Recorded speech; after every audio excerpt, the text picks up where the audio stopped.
say the road to hell is paved with good intentions, but what if those intentions were more sinister from the beginning?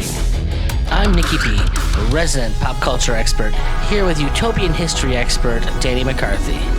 We're going to take a deeper look at the sci-fi movies that we love and see if maybe what we always thought were warnings were really blueprints. Join us as we pull at the crimson threads in our beloved cinema. Welcome to the road to hell.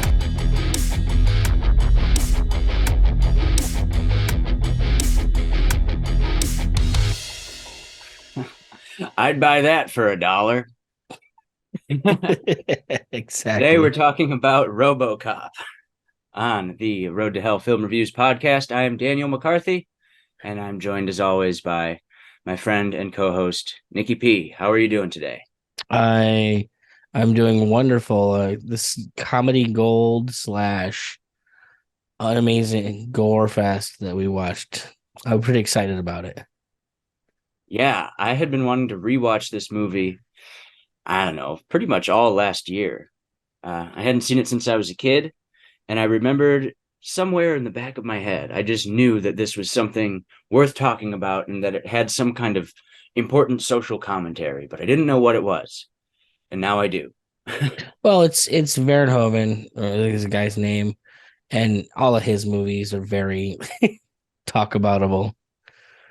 What else does he do? I mean, the most important one would be, I believe, is it Super Troopers? Okay, I have not seen that. So maybe this is his only movie that I've seen. I haven't even seen any of the other RoboCop movies. Oh, dude, this one is a much stronger movie. Mm-hmm. It doesn't have as good a commercials. The commercials are the best part in the second movie. Okay. They're like way more insane, which I mentioned at the end of our last podcast. That's part of why I like watching these is because I love watching the commercials. Right. If you've never seen Super Troopers, it is not Super Troopers. Ugh, that's the cop movie. Starship Troopers. Oh, okay. Well, I also haven't seen that. That hurts. Having not seen Starship Troopers is add it to the list. Dude, I mean, every time we talk about the list, man, I got to add more stuff I don't know how anyone has lived this long without having seen it. I've actually seen like snippets of it, but not the whole thing. Well, I mean, if you've had done any research on like Nazism, of course they come up because it's what he was going after. But that's actually based on a book. Yes, and I've heard the movie and the book are very different. They're different enough. Tonally. Well, tonally for sure, but that's because what you see in RoboCop is his style. Very campy, very comedic, while tackling the bigger stuff. He just makes an entertaining movie. Gotcha. Like the commercials in the Starship Troopers movie were like they're out killing aliens and like, yeah. Like that's the best stuff. So the commercials, for people who don't know what we're talking about, in the movie RoboCop, they're just randomly sprinkled into the movie these clips from television, like in that world. So you'll see news broadcasts, and then they'll be broken up by a commercial that's just strange, kind of advertising some futuristic product. Everything is produced by the same corporation. OCP. Yeah, OCP. And the thing about the commercials is it's his way of doing world building. It's exposition, like for how everything goes, without just explaining. And outside in the world, this is what things look like. It just immediately immerses you in that world through the media of that world. Right. And I think it's a very effective way to do it because, I mean, you understand very quickly the kind of world that we're in. Like you just see it's hyper violent. It is the, like, as far as a fascist state goes, it is card carrying as you could possibly make that. Yep. So, which brings me to the topic that you really wanted to cover today is the idea of a deep state. And The reason I agree, it is probably the most interesting concept that's there because it's something that gets over talked about now and understood as Yeah. to how it pertains to our world. But in this world, it is honestly just a mirror of exactly how things happened in the real world to create the deep state. And it's this intermingling of, government forces being bought off and paid for by public forces, utilizing models that they learned from the mob. Right. Yeah. So essentially, what this movie's antagonist, so they're basically the antagonist in the movie is actually a structure. So there's this like mob bad guy, drug dealer. He's obviously a bad guy. In fact, it's his mob that actually puts our hero in the position of becoming the RoboCop in the first place by blowing his body to smithereens, essentially, with shotguns. So there's that. That's one bad guy. But then you've also got this corporate entity that's, like a corporation. It's more subtly evil. It's evil, but behind the scenes. And, well, we'll get to this in a minute, but the corporate structure and the mob are actually working together. They're working in concert. But then also the police force itself, which is supposed to be the good guys, of course, protecting the innocent and keeping the streets clean, they are under the explicit control of the same corporation that's controlling the mob. So you've got the corporate structure at the top artificially controlling both the good and the bad, right? And so there's this managed conflict basically taking place on the street in order that the corporation can push forward its agenda. There is one key feature that we need to mention, and that is the monopoly power of OCP. Mhm. If there were multiple companies fighting for turf, fighting for territory in this city, it would be non-issue because there would be an incentive to serve people. But because OCP is the only company standing, they get to utilize the police force as their personal police force, and they don't need or care about the say from the public. Right. And I think, like I said, I haven't seen the later RoboCop movies. I don't know what direction they go Number in. number two is the only one worth watching, and it's Yeah. literally just a continuation of this. Okay. Um, Well, they end if up I'm following, go they ahead. end up putting the Ed 209s out as like a street force. Aha, perfect. Okay, so this is kind of where I see the logic of this movie going. The end game, if the corporation gets its way, basically, the logical conclusion to what it's doing is to actually replace the police force and ultimately to turn on and do away with the mob when the time comes. So this is the the nature of political relationships of expedience and convenience. You know, a less powerful organization pairs up with a larger organization because the less powerful organization is able to carry out wet works or black ops, for lack of a better term, in the dark that the larger organization doesn't want to be embroiled in, right? So they'll pair up with this small time crime organization, let them get away with their crime because it's a quid pro quo arrangement. But in the end, the larger organization has no problem setting up the smaller organization to be busted or caught and destroyed, right? There's So always somebody willing to come in and fill that role when they need it again. exactly. So the small fry is always expendable, is what I'm trying to say. And to just, I don't know, let's try and figure out a real world example. How about Saddam Hussein? Or how about the Mujahideen guerrillas in Afghanistan? How quickly these figures were turned on when it became convenient for the larger power, the US government, that had like literally put them in place, when the narrative shifts, when the agenda changes, well, suddenly this smaller organization that once served our purposes, now it'll serve our purposes by being the bait, essentially, by being destroyed. So it's a cautionary tale, this movie, because eventually the mobsters who think they've got some semblance of autonomy or control, eventually they will find out they don't. Eventually they will become expendable. And same with the police force, who thinks that this corporation is just there to, give us better equipment and try and figure out a better, more efficient way to patrol the street. No, their end game is to get rid of you.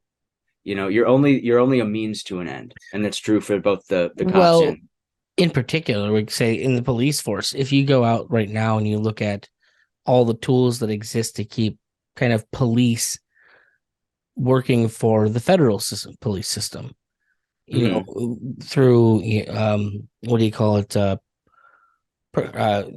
criminal or civil asset forfeiture and things like that, where they get a kickback on the amount of money that they actually pull from people for the feds. Right.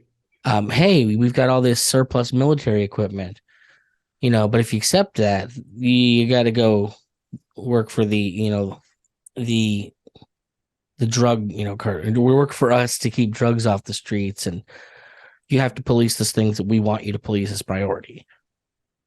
Yeah, so prioritization obviously is a biased thing. It's a value judgment system, and if a corporation that at one point in the movie, basically, I don't know that they really come out and say it, but this company, at least this branch of the company that we're concerned with, uh, they're basically an arms dealer. Like it's a military weaponry production company. At Well, one point, the guy says, "We are the military," right? well, the We thing that I practically, like is they keep it messy. Because yeah, if you pay attention and we're in these meetings, we're seeing the characters there. You have like the owner of the company who legitimately just wants to make the area safe so that he can build this skyscraper that he wants to build to make the city better. Okay. That is sure, legitimate his goal. And it's, maybe a little naive. Whereas you have the main character who's like the second in command who creates the Ed 209 project. And his goal is, and you don't find this, you find this out later where he's ostensibly making something that's going out to police people, but really what he wants is to sell this to the military.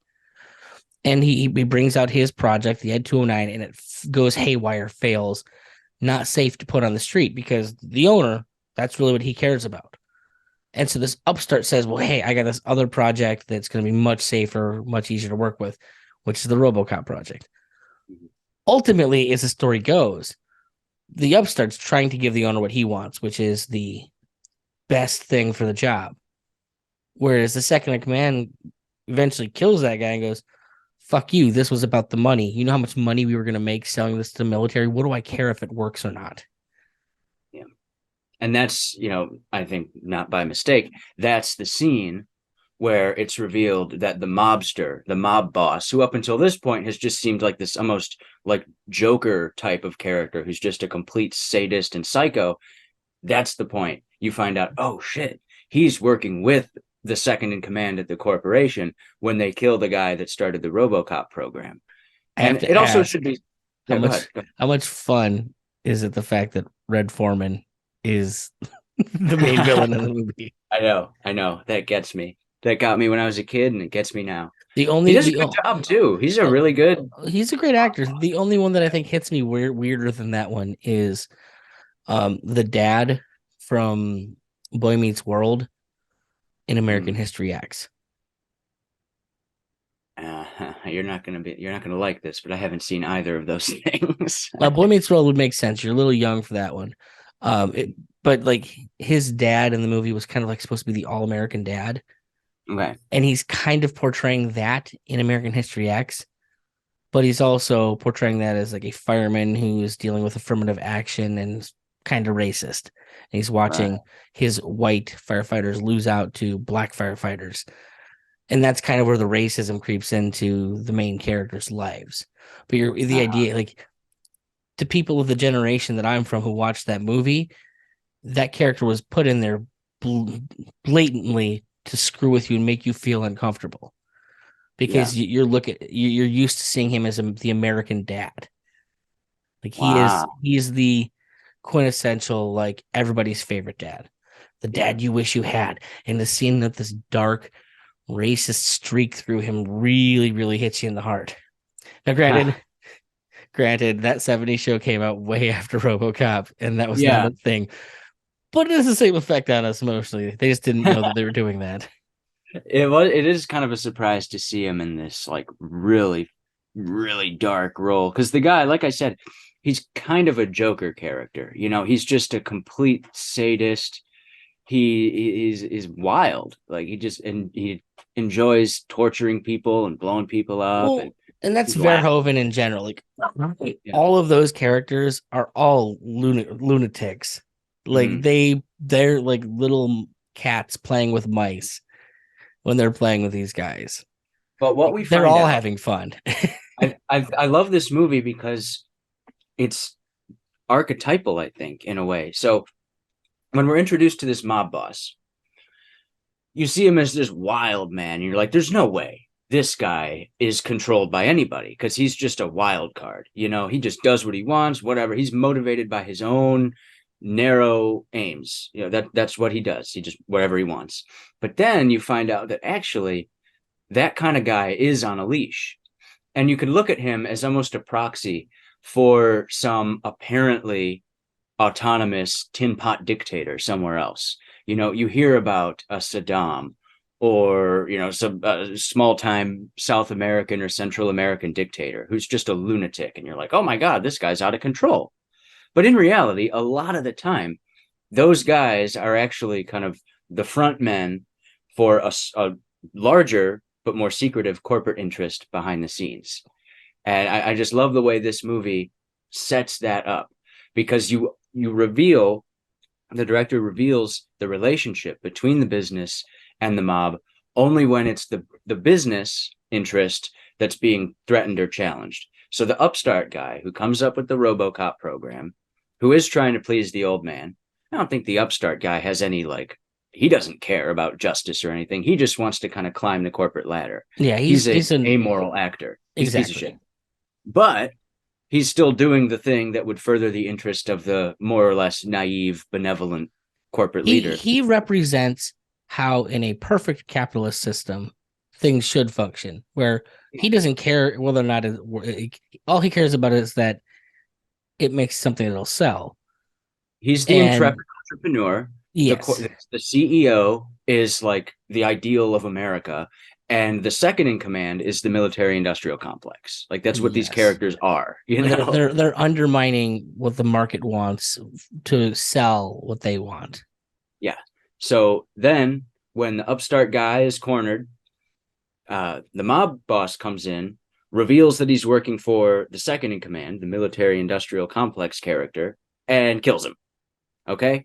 So now all that is remained to be done is get rid of the RoboCop himself, who, Jesus, we haven't even said what exactly RoboCop means. I'm sure everyone should know what this is, but basically, the RoboCop character was a police officer, a man, a normal guy, who got blown away Murphy. trying to apprehend, right, Murphy.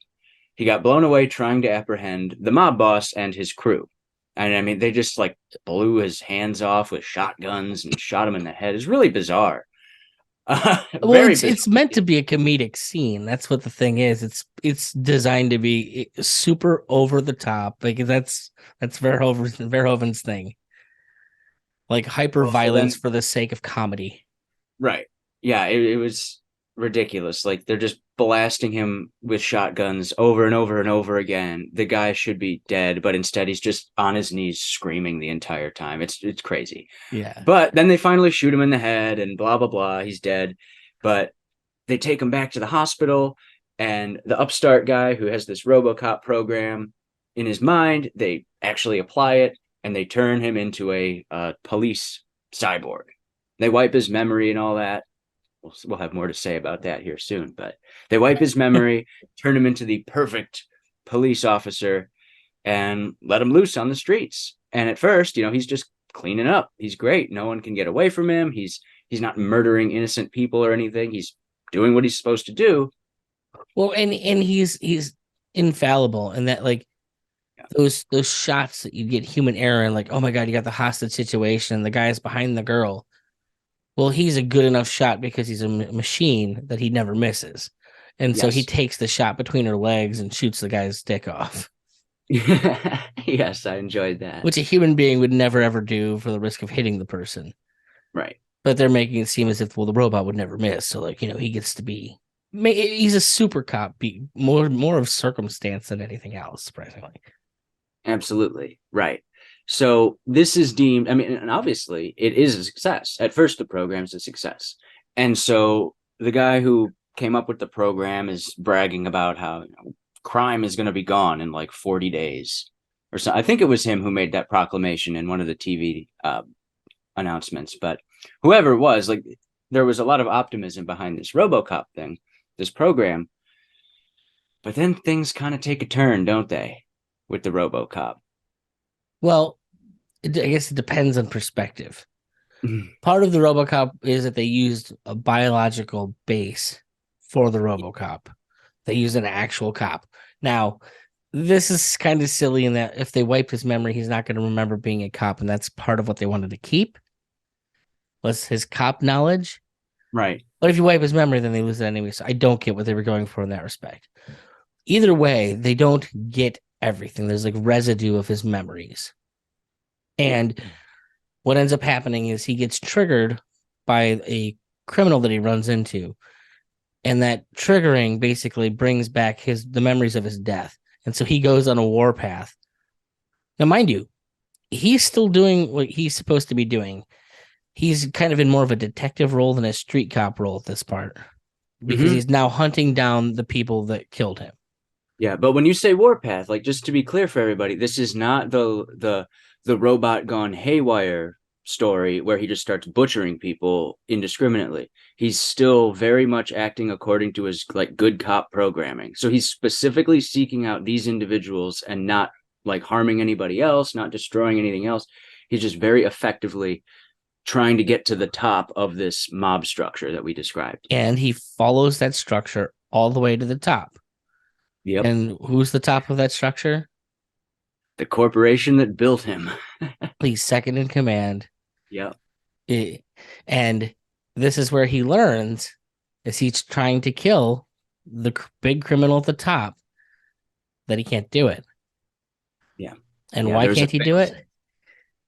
Yeah, there's Directive 4. So he had like these 3 prime directives that describe what it is to be a good cop, you know, like don't kill the innocent, protect and serve, whatever the hell they were. But Directive 4 in his system had been classified up to this point.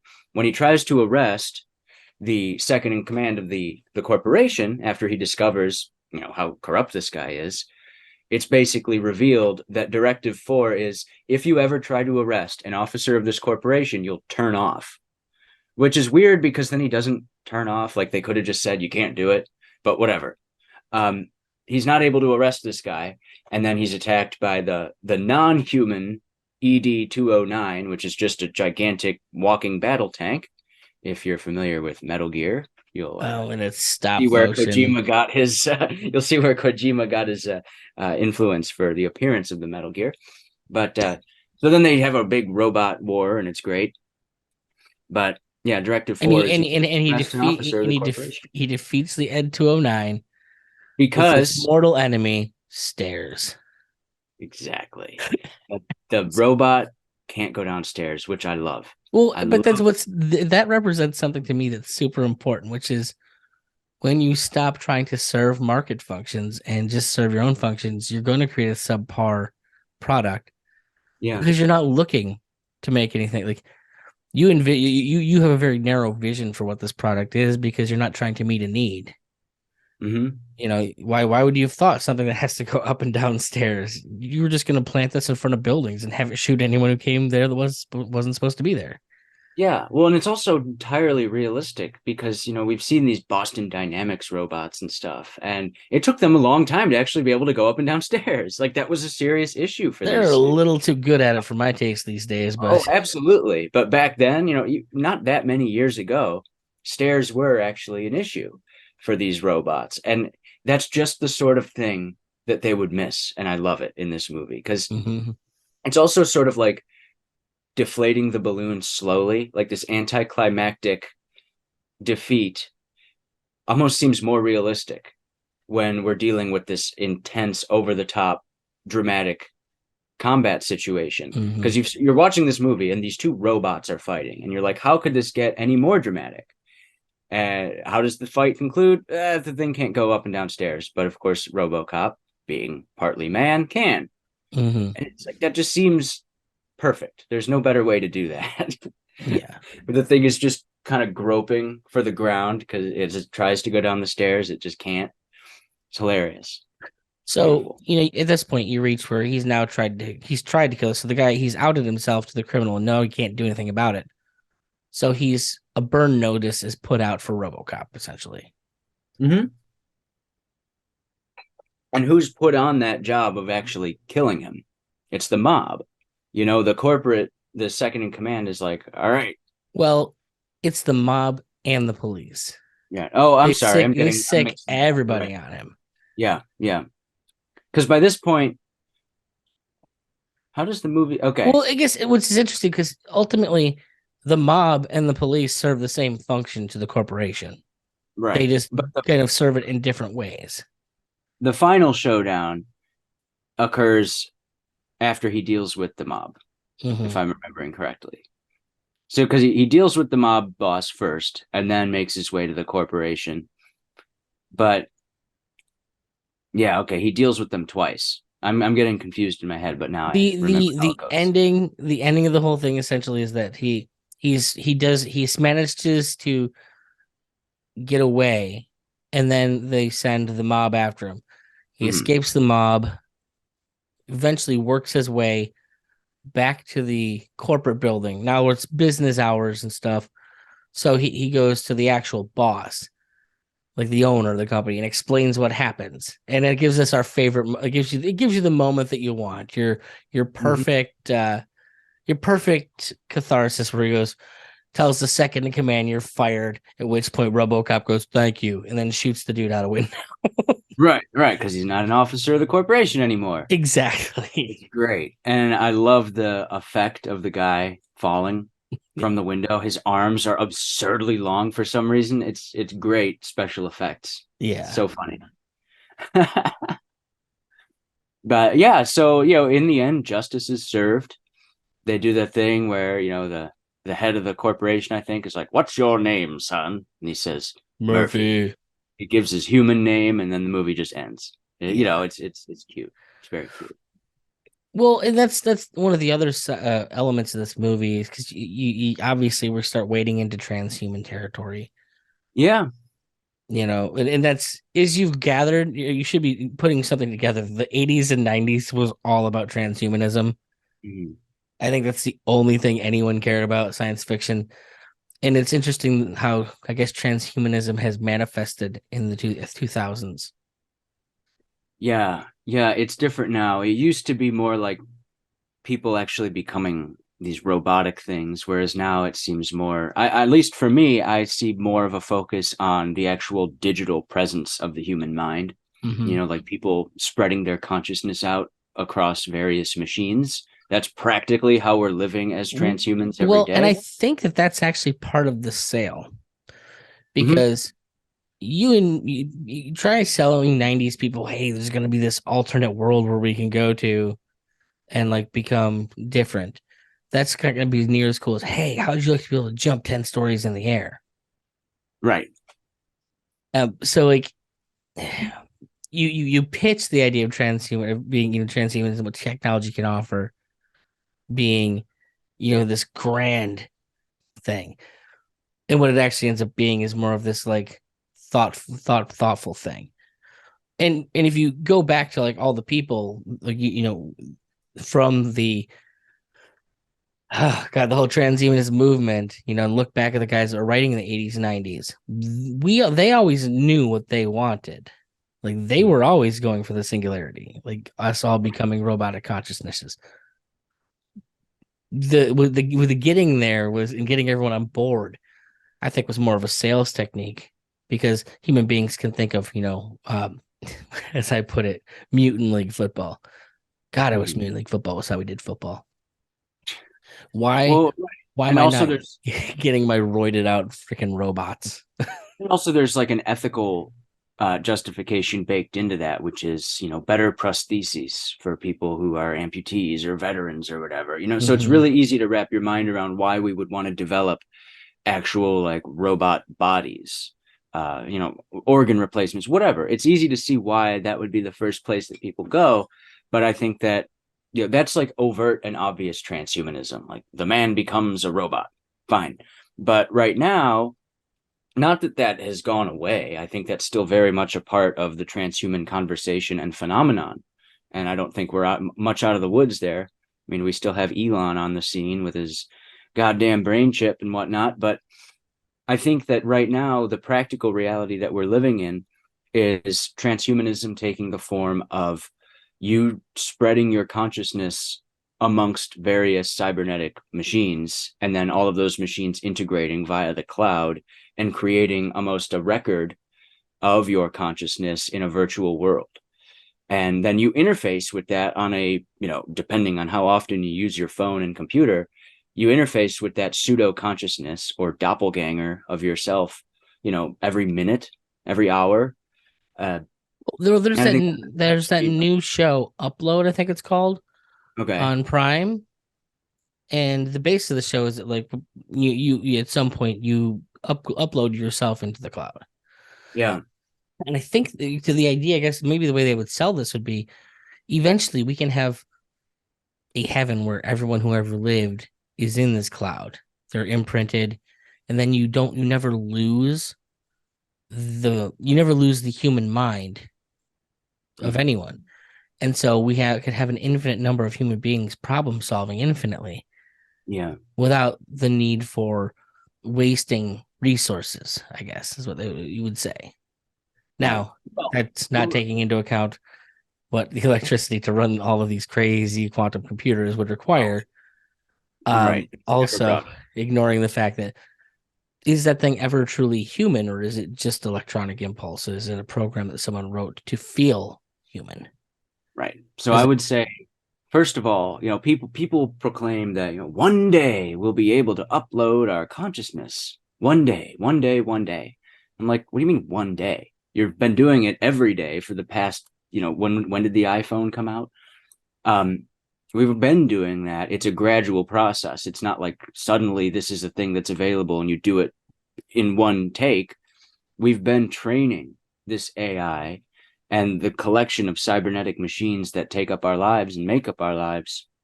We've been training them for years, and we've been slowly but consistently and chronically imprinting upon them various human behaviors. And the longer you spend with these machines, the more you're imprinting upon them, I think, your conscious behavior patterns, especially as the machinery gets more sophisticated. They can track your eyeballs. So where's your attention going? Years ago, even, I remember reading about how, I think it might have been Google, they were able to track where you would hover your mouse. So not even what you would click on, but where you would just kind of like leave the cursor to hover over a link, because they found that people did that when they were like kind of on the fence about something. How about so this? If you're able to, every website that exists right now and that utilizes pop-ups for marketing, right, has a setting called exit intent. And you know what that means? It reads your mouse. And when you start making the motions of like scrolling, I want to close this page, it then sends you a pop-up. Wow. Right. Okay. So it knows how the motion of how you would move a mouse to leave the page feels and looks like. Mm-hmm. At which point it then feeds you the marketing. So with the proper machinery, if the machinery were only sophisticated enough to collate all of this data involving human behavior and attention, if a machine could just collate all of that, then you've already got consciousness uploaded, because we've been imprinting ourselves behaviorally upon this machinery for years and years. So now I should say that, do I think that collated data that takes the form of a behavior pattern, which you might call consciousness, is that actually human? Is that actually you? Is that your consciousness uploaded? I don't think it is at all. Well, but a lot of people would say, oh, sure, yeah, you can upload your consciousness. I don't believe that's a thing. But we don't have to get into that right now. Well, but then you get into what is the difference between it being human when your brain functions the same way. It is electrical impulses. So if you could, the body is not just a brain in a vat. Like you've got neurons in your gut, and the brain is recognizing patterns based on stimuli that are coming in through your nervous system, which is, of course, a diffuse system.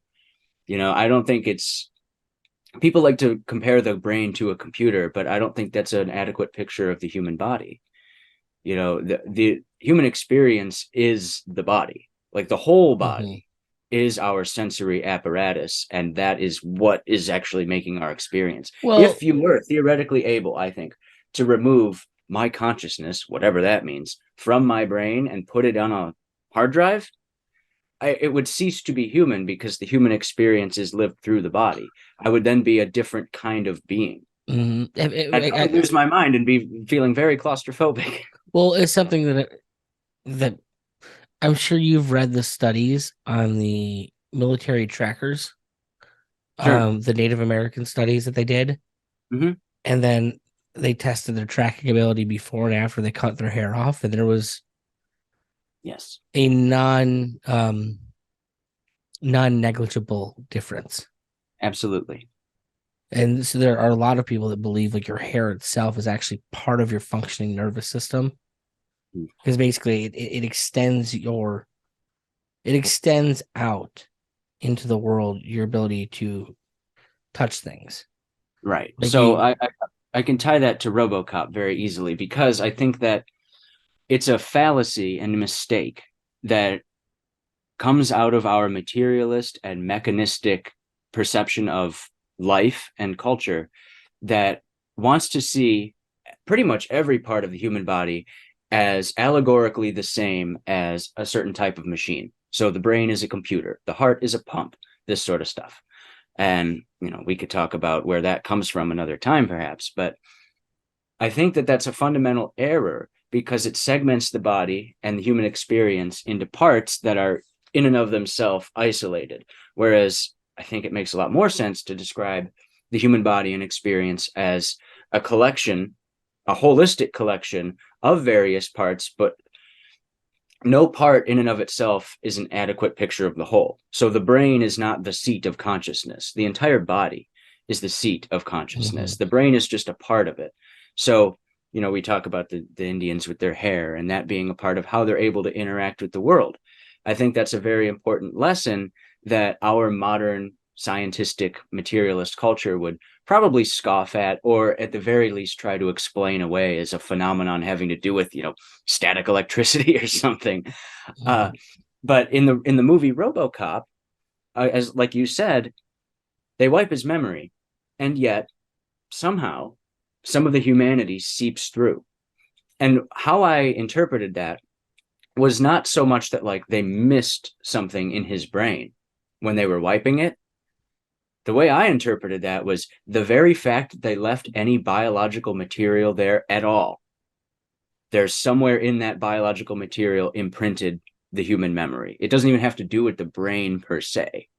I just think the reality of leaving that biological material there is kind of the escape hatch from so are we this getting totally existential cybernetic. and metaphysical and going, Absolutely, is there you have something to. called a soul in a human being that you can't Well, you can't dissolve down to just a brain and electrical impulses?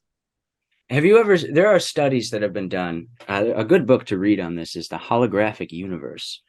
There have been studies where they'll take like mice or rats.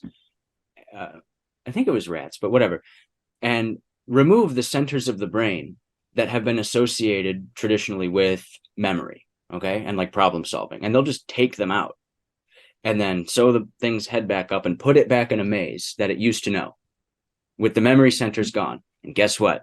The rat does the maze as if it remembered it. And there are multiple studies. That's not the only version of that study. Basically, what this book argues, again, Holographic Universe, is that memory is not something that's localized in a certain part of the brain. And the only reason we think it is because when you scan a brain and you have somebody remember something, a certain part lights up. And so we assume that must be where it is, because we're stuck in this material worldview in which, a memory is a thing that has to be in a place. Well, but what they found is that actually it's more likely some kind of diffuse thing that's imprinted upon the entire system. well, and the idea, like your brain will different parts will start lighting up if you remove parts that used to do something. Your brain will learn to do the same function somewhere else. Yeah, it's an adaptive and corrective organism. The one thing I think that makes it does make things difficult is when you sever the back and forth between your left and right. Mhm. That's like the real big injury where you start losing the ability to do things really. Sure, yeah, and I'm not trying to say that like brain injury isn't a thing. Yeah. Of course it is. And of course, there's some kind of material connection to cognitive ability. I wouldn't deny that. My only point is that I don't think that it's as cut and dried as, you can wipe somebody's memory or you could take their consciousness and like physically move it from one thing to another thing, one Mhm. container to another. The brain and consciousness are far more complicated than that. And, we know about phenomena like muscle memory, where you can just act. And of course, that activity has to do with the brain and it probably originates in the brain. And yet, I don't think it's entirely crazy to suggest that perhaps that memory would also exist within the performative organs themselves. So, like, if you have a muscle memory of how to throw a football, sure, the brain is responsible for that memory, but your arm is probably a part of it too. Mhm. It's not like memory solely lies in the one area and not the rest of it. So, all of this is to say that the RoboCop character, Murphy, when he experiences his memories, they always come following a certain stimuli. So he finds out basically who he is after he encounters his partner, his former partner, and she Mhm. says his name, and that sticks in his head, Murphy, Murphy, Murphy. And then he winds up finding his killers, and then he winds up finding his home where his wife and child used to live but now don't.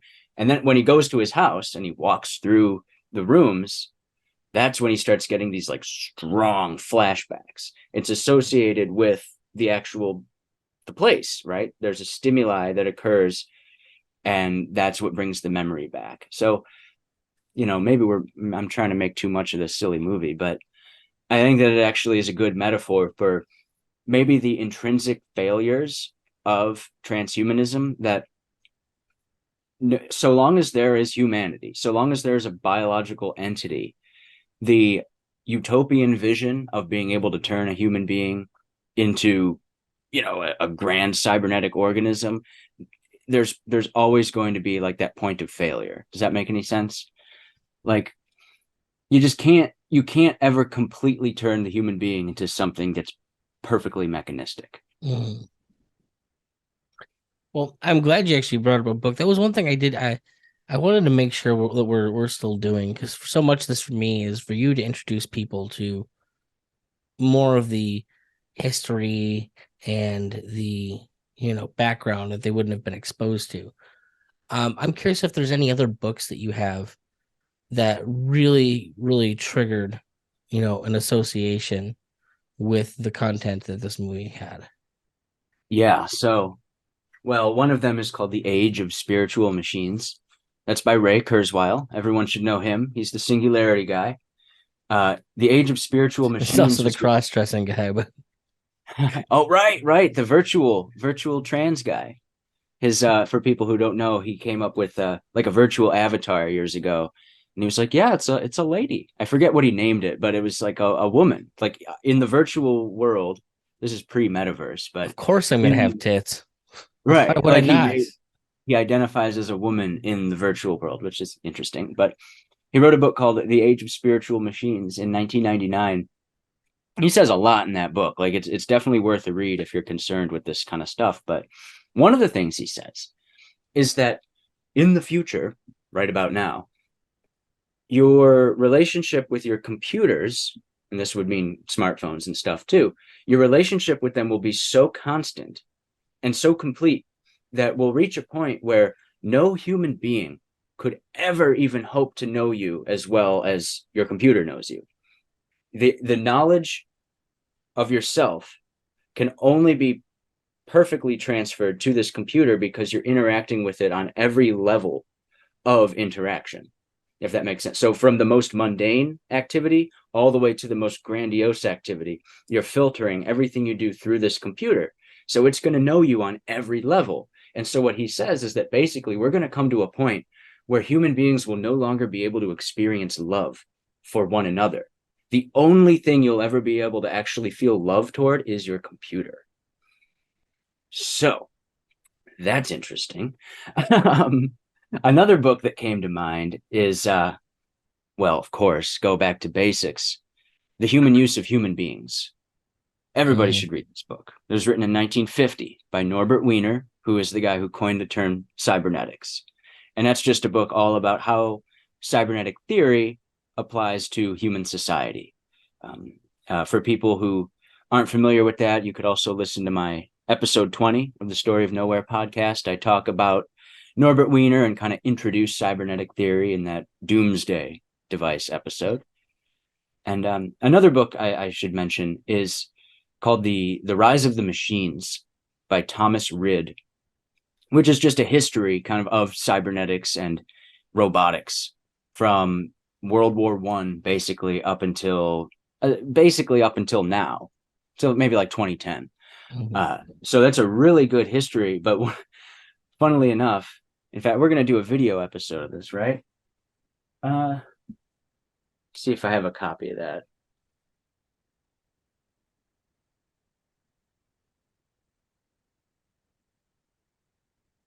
Oh, well, it's probably in the other room, whatever.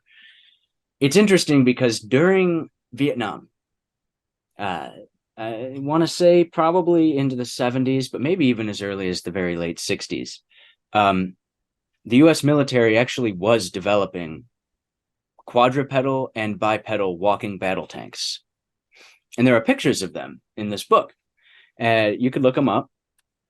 And they're essentially elevated carriages that either have 4 or 2 legs that were designed to walk through the jungle terrain of Southeast Asia, because it was found, it was too difficult to get a wheeled carriage through there because of the variability in the topology. Jesus Christ, I can't talk. And also even like tanks with treads, it was just too difficult to get through these areas. So they had the idea of actually having a machine with legs that would be better suited to traverse this terrain, which is what we see in RoboCop. But the funny thing was, they never actually wound up being able to deploy these things. Guess why? Because they kept falling over. It was the same staircase problem. Like the terrain was too unelevated that the thing just couldn't walk on it because it would keep toppling over. So that's fun too. Well, in the days prior to an accelerometer, what do you expect? It's funny, man. You look at the pictures, you got these guys trying to drive these things, and they're wearing suits and ties, and it's hilarious, man. It's hilarious what people would try to do. As an aside, in that book, he also talks about the first drone, which was in 1918, believe it or not. And basically the way they did it was they stuck a radio receiver in the head of a missile and then strapped the missile on top of like a Model A, and gunned it across this bridge in New York and launched the thing off of the top of it and controlled it by radio. And they actually succeeded marginally. That wasn't combat deployed, but it's interesting to know that even drone technology is pretty much as old as World War I, which is freaky to think about. But whatever. It's an interesting technological history, that book. Was there anything else that you wanted to get in? We thought we didn't touch on in the episode? Well, one thing I think that we have to at least mention a little bit was the idea of Delta City, which is sort of the end goal for this corporation. It's a utopia, basically. Like the movie itself is set in Detroit, and this OCP, the corporation, has this plan to build an entirely new city that would be free from all of the problems that old Detroit, as they call it. Think smart cities is the idea. Right. This is like the early concept of that. Yeah, it was going to be like a super high-tech city. Ostensibly, it was going to be policed entirely technologically. The robots were going to control it. It was going to be orderly and peaceful and great. And the way they were going to get to this utopia is by playing off the police and the mob, essentially in the old city, because in doing so, in creating this artificial conflict, that's the key here, the artificial conflict that's created between the mob and the police, the corporation is then justified to create this like super over the top robotic police force that replaces the police, the real police, thereby getting rid of that human factor that wound up being the downfall of the corporation in the movie. Okay, see, like you see, the humanity was actually a threat to the corporation because humans would have been able to say, whoa, hold on, this is fucked up. Mm-hmm. So you replace the human being police with robots, and then the mob, who is also a threat because they're going to turn on the corporate powers one day because they're corrupt criminals. Of course, they don't have any allegiance to these people other than money. So now you've developed, thanks to the mob being a part of this artificial conflict, now you've developed this robot police force who can very easily take out the mob. So it's like a Hegelian system: problem, reaction, solution, thesis, antithesis, synthesis. And it's all being managed by what I would describe as this deep state structure that at the capstone of the pyramid is this corporation. But it's all fundamentally about good and evil being artificially played off against each other in order to produce the replacement for both, which itself is a means to the end of a technological utopia. Yep. So there. What's funny is how like all these movies always end up trying to chase down the context of some utopia. Yeah. Like there's some idea of a perfect world that we all carry with us and are willing to make whatever subtle changes to society we have to find that thing. When you're fighting for the best possible thing, what is not permissible? Yeah. The ends justify the means, man. That's the utopian slogan. I was just reading a book on tribal ethics. Oh. And it was, oh my God, dude. I got through a first chapter or two and was just so supremely like angry at the approach this guy was like. Essentially, it was a treatise on justifying, what do you call it? Justifying utilitarianism. It's like the ultimate ethical choice. Yeah. Like every decision should be made off of what's for the greater good. And oh my God, you know where utilitarianism comes from, right? Why don't you tell the people? Well, it's a corporate plot. Utilitarianism comes from James Mill, the father of John Stuart Mill, the great classical liberal philosopher. Mm-hmm. James Mill is one of the intellectual fathers of modern utilitarianism, and he was an employee and agent of the British East India Company. So you could see how like utilitarianism was a philosophy that was used essentially to justify colonialism and imperialism. Mm-hmm. You don't really need to think very hard or long to see how that makes sense. Like the greater good for the greater number. Well, clearly it's better that we have control over these resources because we're smarter. Well, what if the greater number just happens to be Nazis? I think that's still inherently wrong. Exactly. Right. Yeah. Utilitarianism is such a bankrupt idea. But this guy was really, really trying to go for it. And his, like, all of his reasoning was like, well, this is what you would do if you're looking out only for you. I'm like, no, it's not. Like, he couldn't fathom that doing something for someone else would ever have a positive outcome and that anyone would think about that. Yeah. Like he used the what is it, the prisoner's dilemma, where you got the two guys, you send them to the cops, and which one, what is the best possible outcome for these guys, and the best situation for both of them is that they should lie. And I'm like, well, not necessarily. Like, then I risk being murdered. Like, for me, my best outcome is to maintain my partnership throughout whatever. Yeah. But like it made human beings seem so stupid as to not weigh the possible future outcomes at all. Like, it was just, hey, the world ends after I make this decision, so let's just make the decision that has a good outcome only right now. Don't Right. think 3 steps ahead. Don't think 2 steps ahead. Like, but that's not how certainly not how I would make decisions. Does everyone in his world have a 30 IQ? Like I was very frustrated by it. Oh, it's there's so many problems with it. I mean, the good generally in utilitarian thought seems to go undefined. It's like what should you do? What's good for the most people? It's like, all right, well, what's good? Yeah. Yeah. Tribes by Joshua Green is this book. Okay. Interesting. Oh my god, I put it like listened to an hour or two, and I was furious by the time I was done with just that. I still have I have a another beef with 13 to go. any kind of relativistic moral system, and I would say utilitarianism is most definitely under that category.